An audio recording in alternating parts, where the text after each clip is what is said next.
Before doing any more modifications on my Banshee, more than the pipes that's already on it, I'm going to do a dyno session to see what it makes today.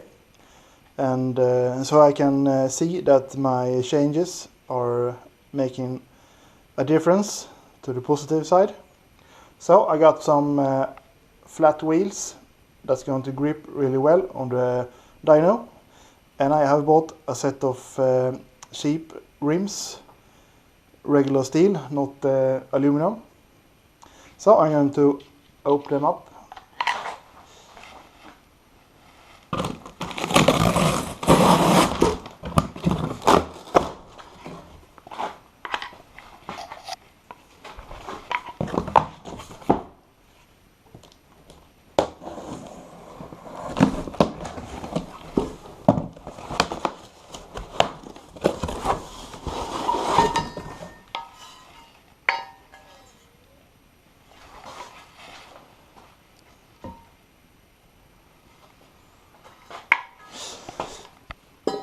That's our rear wheel.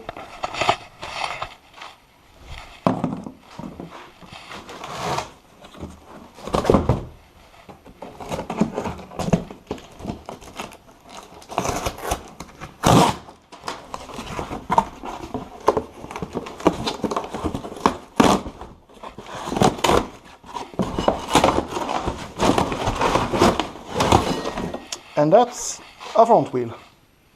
So now I'm going to put, I bought a complete set because in the future I'm going to use these 4 rims as a road set of tires. So now I'm going to mount those on the rear wheels.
Two tires ready for the dyno session. Here is another fun thing I've been up to. In the beginning I wanted to buy a case saver from a company who makes them, and the DRW is supposed to be the best one. So I checked their website, and yes, they have a really nice case saver for Banshee, and I put it in my basket, and then I went to the checkout, and they don't have any shipping option to Sweden. Okay, that's not a problem. So I emailed them 3 times, no answer. So I checked their Facebook page, and there was a long message from them that they've been busy, and etc. Okay, everyone can be busy. So I just wrote a comment, can you add a shipping option to Sweden? But no, they can't. I need to call in my order. I can't email them, I need to call them. And the first problem is it's another timeline, so I need to get up and be up really late to call them. And there's the other problem, is the communication. I'm not that perfect in English, and I'm going to spell my first name, last name, address. They don't have OAO, etc. So for me it would be great just to write an email with information, and they can tell me where to pay, and I will pay it, and they would ship it. But no, I need to call them. Okay, so they basically forced me to make my own. It's not 100% ready yet, but I'm getting there. I did a draw it up in CAD, Fusion 360. Here's basically what's going to look. This is a 3D printed model, so I know all the dimensions. Going to add some small features. It's not 100% ready, but I'm getting there. I don't know what the finished one is going to be made of. Plastic, carbon fiber, aluminum. I don't know, but I will figure that out. Really nice fitment, so getting support all the way. So that's about it. I hope the next video is going to be about my new carbs or the dyno session. Until then, have a great time.